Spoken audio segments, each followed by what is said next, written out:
we are gonna focus on whipped ricotta.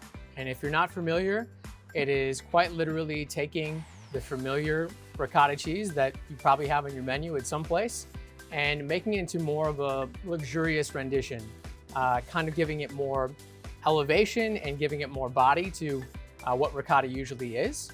And it's very simple. It's really just 3 ingredients. So you're just taking ricotta cheese, you're taking cream cheese and a little bit of heavy cream, and you're putting it in a food processor and letting it spin. So let's go ahead and get after it. So very simply, like I said, we're just gonna put the ingredients in. So ricotta cheese, heavy cream. We'll do heavy cream in first to get the liquid in to start. And then all of the ricotta. And all the recipes for the demos are a downloadable resource. So please go ahead and find those at your leisure to correspond with these demos. So got the ricotta cheese in. And last thing is cream cheese. Just a little bit of that. And having it at room temperature will help speed the process along a little bit. A couple minutes have elapsed. And if you can notice how much more creamy and luxurious this is, now it's been whipped and aerated, and some additional fat certainly help that. But from a texture standpoint, it's much different than the ricotta that you're used to. And so you might be asking, okay, where does this go now, right? And there's a lot of different ways you can multi-purpose ricotta cheese. So you can swap out what you're using ricotta for in its simple form for this in a lot of ways. So whether it's layering through lasagna, whether it's as an ingredient on top of a pizza, a spread on a sandwich, or just as a kind of snack component, kind of what we'll plate up here. So more of a shareable plate is what we'll get into for this format.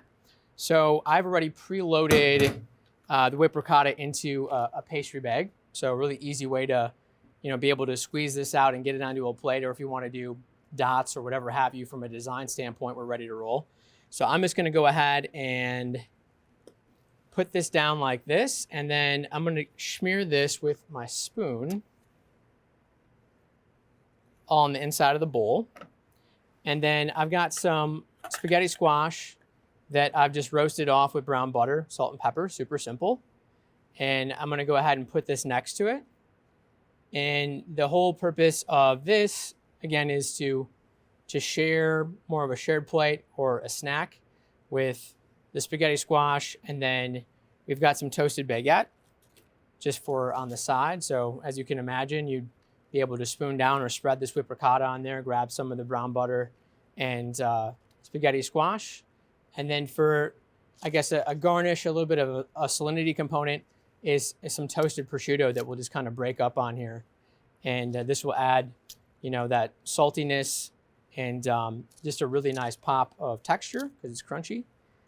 And then just to finish it off really simply, we're going to throw some microgreens on here. And this would be, a really, really simple executable dish, shareable. Whipped ricotta is great for to-go, is a portable aspect too. So this is a real simple dish for you to put on your menu.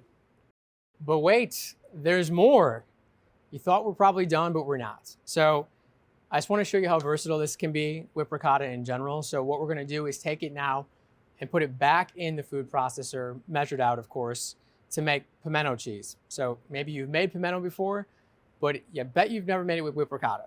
And it does make it entirely different from a texture standpoint.